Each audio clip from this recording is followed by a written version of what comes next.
नमस्कार। करंट ज्ञान टी के पॉडकास्ट में आपका स्वागत है। मैं आज देश के जय जवान और जय किसान नारा देने वाले लाल बहादुर शास्त्री के बारे में कुछ बता रहा हूँ। लाल बहादुर शास्त्री का जन्म 2 अक्टूबर 1904 को मुगल सराय उत्तर प्रदेश में मुंशी शारदा प्रसाद श्रीवास्तव के वहाँ हुआ था। इनकी माता का नाम राम दुलारी था। शास्त्री जी के पिता प्राथमिक विद्यालय में शिक्षक थे। ऐसे में सब उन्हें मुंशी जी कहते थे। बाद में उन्होंने राजस्व विभाग में क्लर्क की नौकरी कर ली थी। परिवार में सबसे छोटे होने के कारण बालक लाल बहादुर को परिवार वाले प्यार से नन्हे कहकर पुकारते थे। जब नन्हे 18 महीने का हुआ तब दुर्भाग्य से इनके पिता का निधन हो गया। इनकी माता राम दुलारी अपने पिता हजारी लाल के घर मिर्ज़ापुर चली गई। कुछ समय बाद इनके नाना भी नहीं रहे। बिना पिता के बालक नन्हे की परवरिश करने में उनके मौसा रघुनाथ प्रसाद ने उनकी मां का बहुत सहयोग किया। ननिहाल में रहते हुए नन्हे के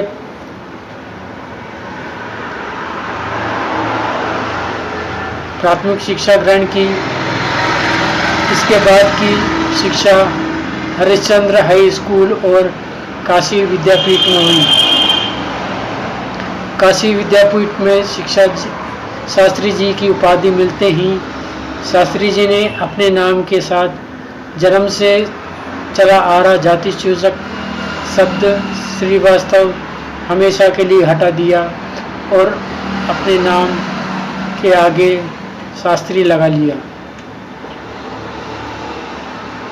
इसके पश्चात शास्त्री शब्द लाल बहादुर जी का प्राय ही बन गया। बाद के दिनों में मरो नहीं मारो का नारा लाल बहादुर शास्त्री ने दिया, जिसने एक क्रांति को पूरे देश में प्रचंड किया। उनका दिया हुआ एक और नारा जय जवान जय किसान, जो आज भी लोगों की जुबान पर है। भारत में ब्रिटिश सरकार के खिलाफ महात्मा गांधी द्वारा चलाए गए असहयोग आंदोलन में एक कार्यकर्ता लाल बहादुर थोड़े समय 1921 के लिए जेल गए। रिहा होने पर उन्होंने एक राष्ट्रवादी विश्वविद्यालय काशी विद्यापीठ, वर्तमान में महात्मा गांधी काशी विद्यापीठ में अध्ययन किया और स्नातकोत्तर शास्त्री की उपाधि पाई।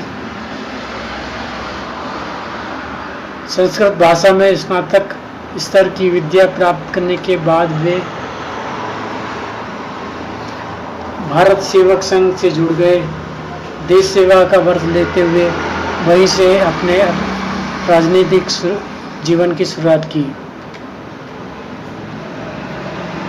शास्त्री जी एक सच्चे गांधीवादी थे। उन्होंने अपना सारा जीवन सादगी में बिताया, उसे गरीबों की सेवा में लगाया।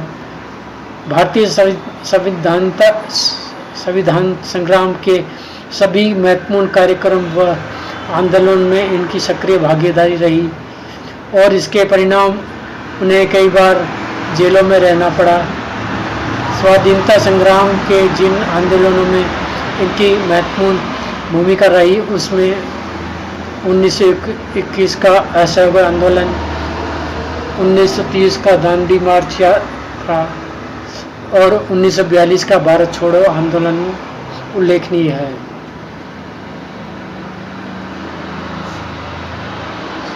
शास्त्री जी के राजनीतिक दिग्दर्शकों में पुरुषोत्तम लाल टंडन, पंडित गोविंद बल्लभ पंत के अतिरिक्त जवाहरलाल नेहरू भी शामिल थे।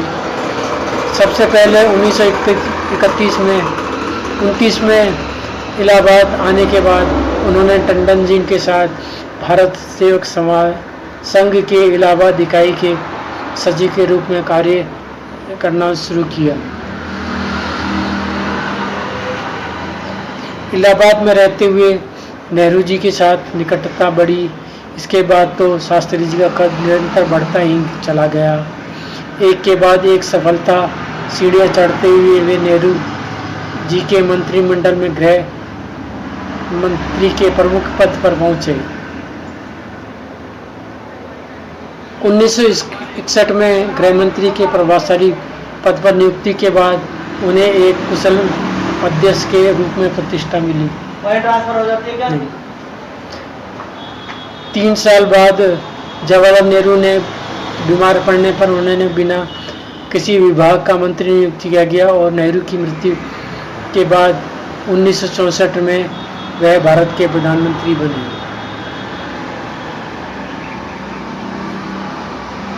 उन्होंने अपने प्रथम संवाददाता सम्मेलन में कहा कि उनकी प्राथमिकता खाद्यान्न मूल्यों को बढ़ने से रोकना है। वे ऐसा करने में सफल भी रहे। उनके क्रियाकलाप सैद्धांतिक न होकर पूरी तरह व्यवहारिक और जनता की आवश्यकताओं के अनुरूप थे। निष्पक्ष रूप से देखा जाए तो शास्त्री का शासनकाल बेहद कठिन रहा। भारत की आर्थिक समस्याओं से प्रभावी ढंग से न निपट पाने के कारण शास्त्री जी की आलोचना भी हुई, लेकिन जम्मू कश्मीर के विवादित प्रांत पर पड़ोसी पाकिस्तान के साथ 1965 में हुए युद्ध में उनके द्वारा दिखाई गई दृढ़ता के लिए उन्हें बहुत प्रशंसा हुई। ताशकंद में पाकिस्तान के राष्ट्रपति अयूब खान के साथ युद्ध न करने की ताशकंद संधि घोषणा के समझौते पर हस्ताक्षर करने के बाद इनकी मृत्यु हो गई। उन्होंने मरणोपरांत 1961 में भारत रत्न से सम्मानित किया गया। शास्त्री जी को उनकी सादगी, देशभक्ति, ईमानदारी के लिए आज भी पूरा भारत श्रद्धापूर्वक याद करता है। तो हम भी जय जवान जय किसान कहकर उनको श्रद्धांजलि अर्पित करते हैं।